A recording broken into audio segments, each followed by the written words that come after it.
budgetforhandlingerne for 2017.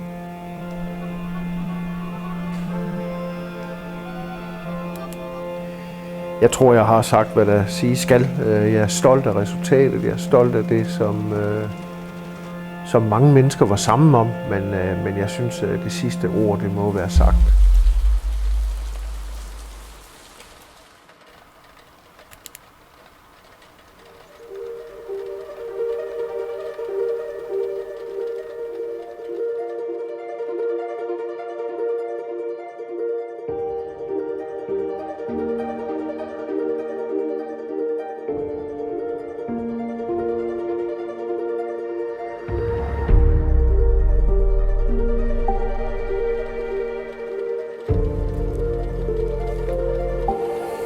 Ja, det er jo det her billede, som så også skal blive til rigtig mange plakater, der skal op og hænge i lygtepælen. Jeg kan huske første gang, jeg stillede op tilbage i 2009, der på det billede, jeg havde dengang, der sad der en ung mand i en t-shirt på billedet. Og jeg kan også huske den samme unge mand, blev valgt kort tid efter og skulle mødes nede på havnen med nogle investorer. Og der kan jeg også huske den her sådan lidt særlige følelse omkring det her med tøjet, det her med at komme og være den, man er. Og det var så dengang i en t-shirt. Og så lige pludselig møde sådan 4 jakkesæt på en havn og tænke, hov, det her, det kan da godt være, at man skulle gøre på en anden måde.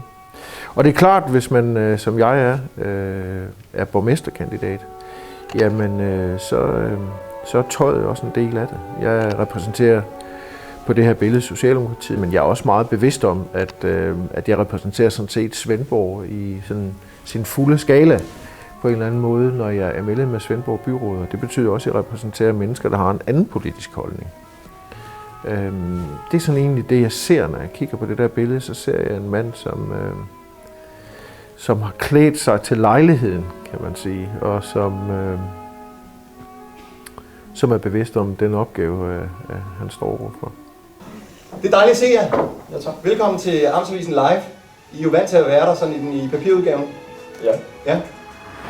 Det er meget sjovt, de vil gerne have de ringede til mig i dag og bad mig om at fortælle en ting om mig, som ingen andre vidste. Og det var sådan lidt, hvad er det helt præcis, jeg forestiller jer der? Og det fortalte jeg dem så, at jeg har Danmarks længste HF. Altså, det lyder jo meget flot, men det er det i virkeligheden ikke. Du har taget Danmarks længste HF. En af Danmarks mest veluddannede. Hvor lang var den? Den tog faktisk næsten 5 år. Skolen passer måske ikke sådan helt til mig, ellers var det omvendt, det ved jeg ikke. Men det er altså historien, at det tog enormt lang tid at få den, men jeg blev til gengæld også meget klog.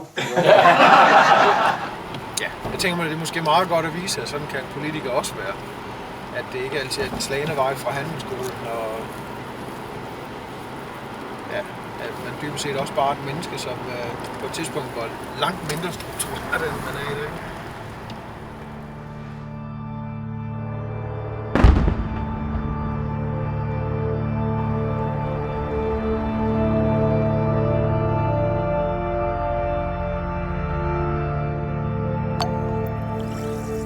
Generelt set er det jo et super spændende år, man går ind i den, fordi det er et valgår, vi står overfor.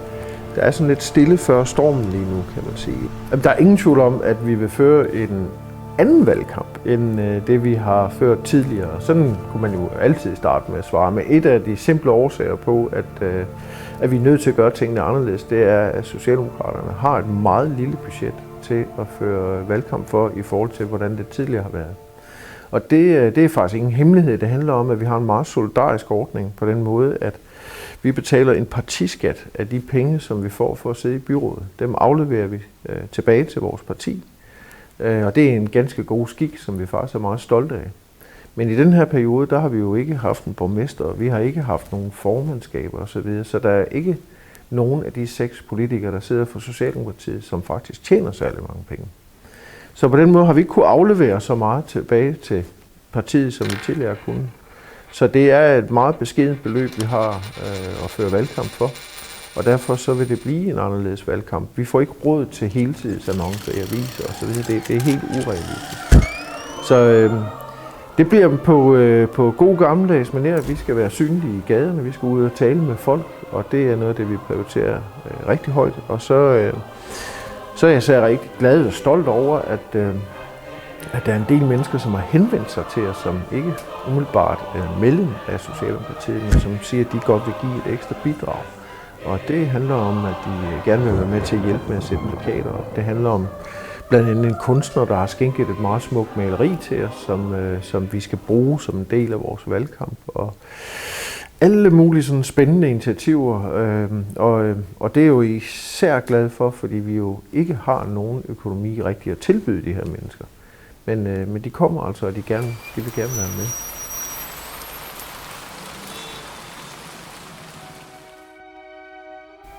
Om det bliver et præsidentvalg? Ja, det gør det jo i en eller anden form, fordi at når man går til et kommunalvalg, så er det selvfølgelig meget afgørende, hvem der ender op med i sidste ende at blive borgmester. Jeg har egentlig den simple tilgang til det, at det bliver den mand eller den kvinde, som flest af de andre byrådsmedlemmer jo peger på.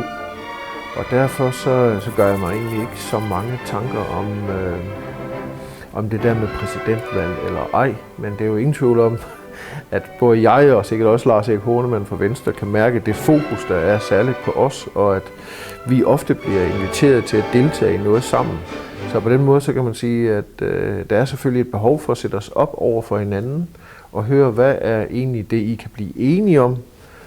Det er der selvfølgelig en stor del af, men hvad er det, I ikke kan blive enige om, og hvad er det egentlig for en anden borgmester, man får, hvis jeg bliver borgmester kontra Lars Erik Hornemann. Jeg kommer fra et parti, som har et helt andet værdisæt end det Venstre har. Mit eget hjerte er nær de allersvageste borgere, og det er den fineste opgave. Altså jeg plejer nogle gange at sige det der med, sådan en som mig, jeg kunne sgu sagtens være liberal, hvis det var det, jeg skal nok klare mig selv, men jeg synes, det er dybt uinteressant at sørge for, at dem, der har i forvejen, kan få lidt mere.